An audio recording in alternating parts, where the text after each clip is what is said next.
Hello friend, আজকে সকাল সকাল ঢুকে পড়বো রান্নাঘরে। আজকে অনেক রান্না বান্না আছে, বাড়িতে একটু লোকজন আসবে, তাই তো সকাল সকাল রান্নাঘরে ঢুকে পড়লাম আজকে রান্না করতে। কি রান্না করছি তোমাদের সাথে আজকে আমি শেয়ার করে নেব। টেনশনের মধ্যে আছি, এত কিছু রান্না বান্না হবে তো একদম দেখতেই পাচ্ছ ঘেমে একসা হয়ে গেছি আমি। তো আজকে কি রান্না হচ্ছে তোমাদের সাথে শেয়ার করে নেব। রান্না হবে দেখো,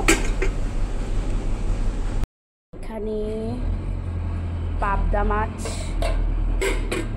তারপরে হবে মাংস, মাটন, টমেটোর চাটনি হবে।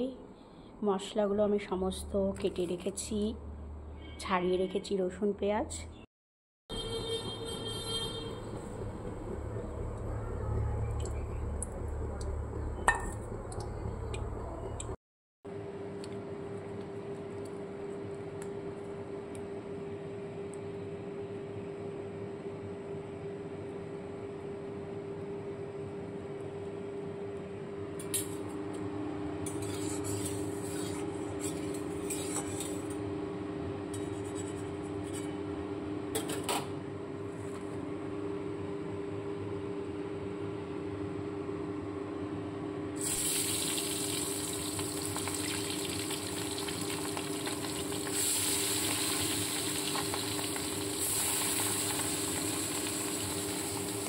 প্রথমে পাবদা মাছগুলোকে ধুয়ে নিয়ে নুন হলুদ মাখিয়ে আমি ভেজে ফেলবো।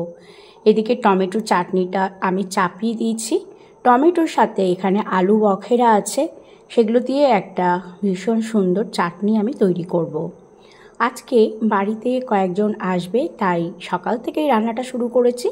পাবদা মাছ করব সর্ষে পোস্ত দিয়ে, মাটন হবে, তার সাথে হবে চাটনি, আর হবে ঝুরি আলু ভাজা, আর তার সাথে তো লাস্টে শেষ পাতে থাকবে দই মিষ্টি। মাছগুলো আমি সবগুলো ভেজে নিয়েছি, ভেজে তুলে নিলাম। এবার মাছের রান্নাটা শুরু হয়ে গেছে। প্রথমে কড়াইয়ের মধ্যে কালো জিরে, শুকনো লঙ্কা আর দুটো কাঁচা লঙ্কা ফোড়ন দিয়ে তেলটা গরম হয়ে গেলে তার মধ্যে দিয়ে দিলাম পেঁয়াজ কুচি। পেঁয়াজটা একটু ব্রাউন করে ভেজে নেওয়ার পর তার মধ্যে দেব আদা রসুন পেস্ট। আদা রসুন পেস্ট দিয়ে খুব ভালো করে কিন্তু কষে নিতে হবে। তো আমি এইভাবেই পাবদা মাছটা রান্না করে নিচ্ছি। পাবদা মাছ তোমরা কিভাবে রান্না করো আমার সাথে প্লিজ শেয়ার করবে। অনেকে অনেকভাবে করে, আমি এইভাবে পাবদা মাছ করি। আর আমাদের বাড়িতে এইভাবে পাবদা মাছ রান্না করলে কিন্তু সকলে খেতে খুব ভালোবাসে। পেঁয়াজটা আমার কষানো হয়ে গেছে, আমি নিয়ে নেব ওপর থেকে লাল লঙ্কার গুঁড়ো।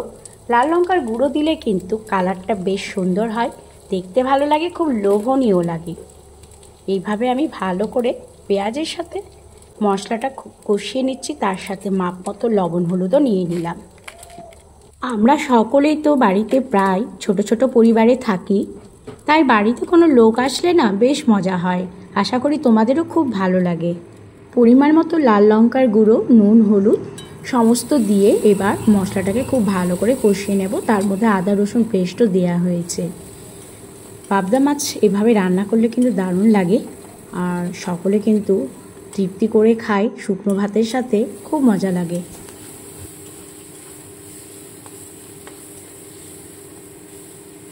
মশলাটা আমার খুব ভালোভাবে কষানো হয়ে গেছে। নিয়ে নেব এখানে কাঁচের গ্লাসে 2 গ্লাস জল। আমি এই মাছটা একেবারেই ঝোল রাখবো না, আমি এটাকে শুকনো শুকনো করেই করব। আর শুকনো শুকনো কিন্তু প্রথম ভাতের সাথে খেতে খুব ভালো লাগে।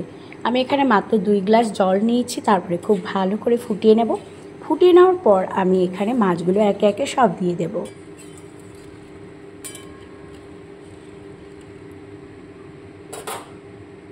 দেখো ঝোলটা ফুটে আমার অনেকটাই কমে এসেছে। এবার আমি মাছগুলো তার মধ্যে দিয়ে দিচ্ছি।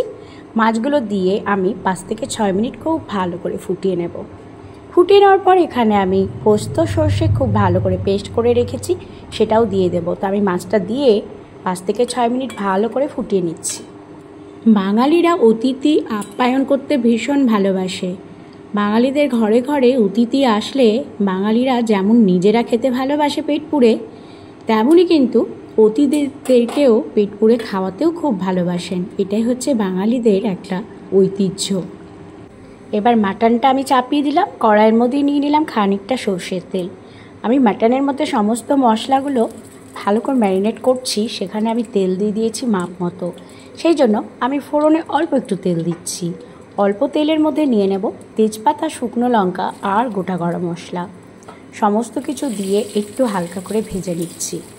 মাটনটা আমি প্রায় 1 ঘন্টা আগে ম্যারিনেট করে রেখেছি। এই যে এর মধ্যে সমস্ত মশলা দিয়েছি, রসুন বাটা, আদা বাটা, লঙ্কা বাটা, জিরে বাটা, সমস্ত কিছু আমি দিয়েছি। আমি কিন্তু কোনো শুকনো মশলা খুব একটা ব্যবহার করি না। তারপরে কাঁচা পেঁয়াজকে ভালো করে কুচো করেছি, লবণ, হলুদ, তেল মাপ মতো দিয়ে মাখিয়ে রেখে দিলাম প্রায় 1 ঘন্টা। ম্যারিনেট করে রাখলে মাটনটা খেতে কিন্তু ভীষণ ভালো হয়। এদিকে আমার তেলের ফোড়নটাও গরম হয়ে গেছে। এবার ম্যারিনেট করে রাখা মাটনটা আমি তার মধ্যে ঢেলে দেব।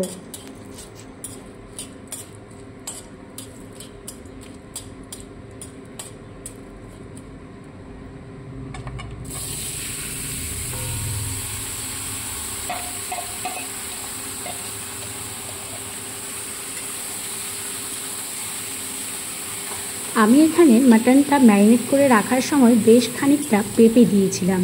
পেঁপেটা কেন দিয়েছিলাম তোমরা নিশ্চয়ই জানো। ছোট ছোট করে টুকরো করে পেঁপে দিয়েছি। পেঁপে দিলে কিন্তু মাংসটা না খুব ভালোভাবে সেদ্ধ হয়ে যায়।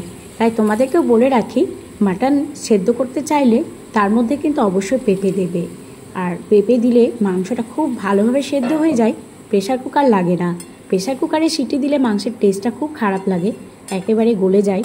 তাই একেবারে নরমও হবে না, খুব শক্তও থাকবে না। তাই অবশ্যই পেঁপেটা কিন্তু ব্যবহার করতে ভুলবে না। মাটন রান্না করতে কিন্তু বেশ সময় লাগে, তাই ঢাকা দিয়ে দিয়ে প্রায় 1.5 থেকে 2 ঘন্টা কিন্তু মাটন রান্না করতে লেগেই যায়। তো এবার আমি ঢাকাটা দিয়ে দিলাম। ঢাকা দিয়ে এইভাবে রান্না করলে কিন্তু মাটনটা খুব তাড়াতাড়ি হবে আর সেদ্ধও হয়ে যাবে। মাটন রান্না করতে কিন্তু বেশ সময় লাগে, 1 থেকে 2 ঘন্টা প্রায় লেগেই যায়। মাটনটা আমি ঢাকা দিয়ে দিয়ে রান্না করে নেব। আর ঢাকা না দিলে কিন্তু মাটন ভালো সেদ্ধ হবে না। তাই মাটনটা ঢাকা দিয়ে দিয়ে করতে হবে আর মাঝে মাঝে একটু খুন্তি নাড়িয়ে দিতে হবে। এইভাবে ঢাকা দিয়ে দিয়ে মাটনটা খুব ভালো করে সেদ্ধ করে নিয়ে কষিয়ে নিচ্ছি। আমার প্রায় 1.5 ঘন্টার মতো লেগেই গেছিলো মাটনটা রান্না করতে। তো দেখতে পাচ্ছ মাটনটা আমার হয়ে গেছে, একটু কষিয়ে নিচ্ছি।